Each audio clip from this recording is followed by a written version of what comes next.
Welcome back to Aristotle Talks, where we bring on a new guest every week to talk about Aristotle. Here we have a very special guest, Josh Wilson. Thank you for having me on, Deacon. It means a lot. Yeah.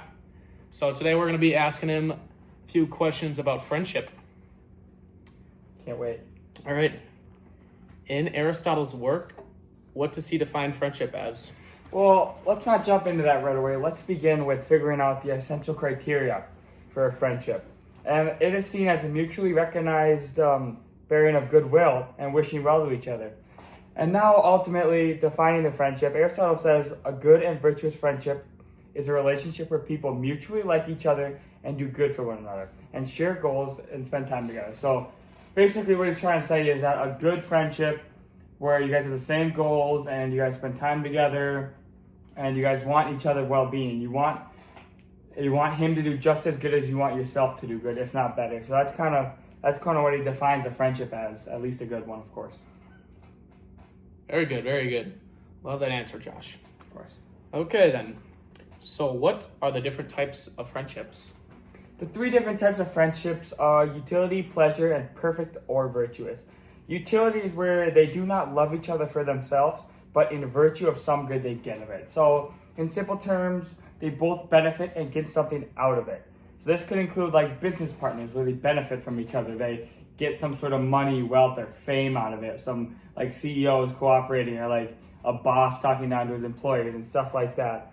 While a friendship of pleasure is where they are not truly loving, but like seek some sort of pleasure out of it. Like it's like you are friends with them because they make you happy, or like you don't truly want well for them. They're just, you feel good, like that's good around them. That's kind of that kind of stuff. And then finally, perfect and virtuous friendship are like men who are in love and virtue and who are well upon each other. Like they love each other, they want good for each other.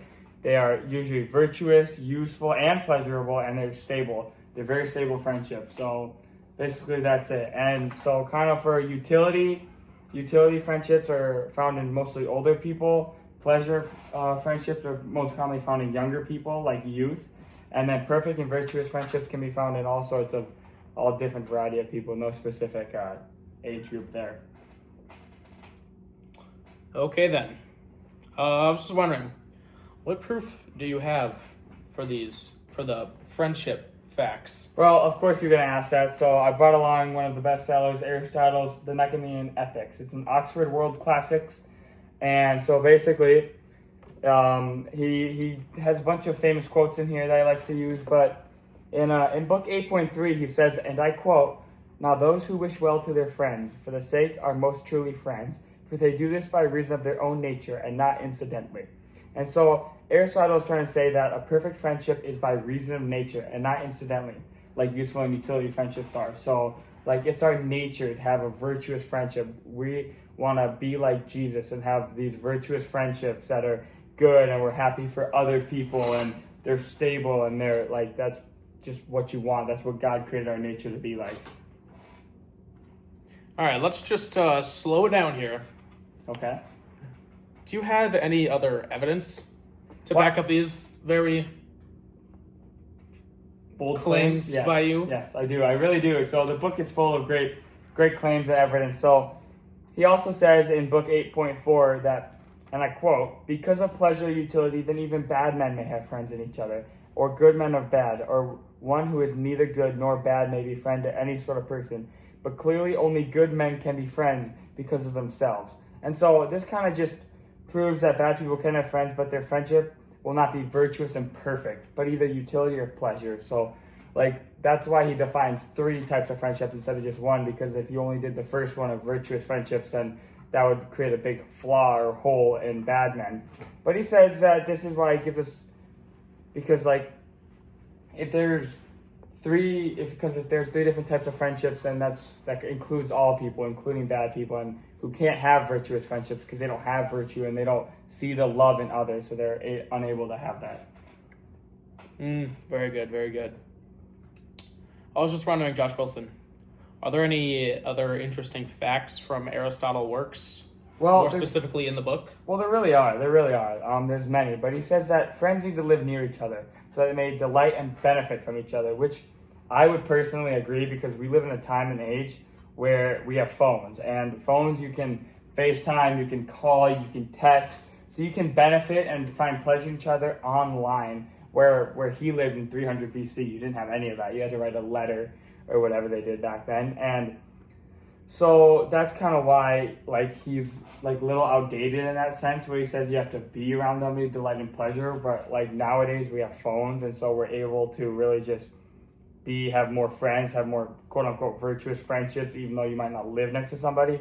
And he also says that the greatest marks of a friendship are being good tempered and enjoying each other's companionship or spending time with each other, which is now able to be made online. You can spend time with your great friends online, playing video games or just doing calls.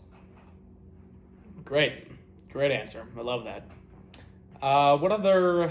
Do you have an example from literature of shows you've seen? I really do, and I came to this podcast prepared because I had a feeling you were going to ask that question. Oh, so I okay. came prepared. I came prepared with Mighty Ducks. I really did. The Mighty Ducks. I really did. And so let's take a look into that. So at first, Gordon Bombay is sentenced to 500 hours of community service for drunk driving and has to coach Charlie Conway and his Ducks. And this originally started as a utility friendship because, he was forced to coach him because then he could go back to his normal life and he didn't have to do community service and he didn't have to go to jail. So he was getting something out of it. It was a utility friendship with the team, the players. But as the movie goes on, he really starts to develop a true and virtuous friendship with the guys and the girls on the team, and it like slowly becomes a virtuous friendship. So instead of leaving the team after his 500 hours are up, he decides to stay with them, and they win a state championship. And he continues to come back, and there's 4 sequels. So, I mean, it's a great TV show, great movie, but that's just a prime example of how utility friendships and then how it turned into a virtuous friendship. Thank you, Josh. Yes, of course. It was great having you out here. It's a pleasure. Yep, hope you have a great rest of your weekend. Thank you. Thank you all for watching. Thank you. See you next week on Aristotle Talks.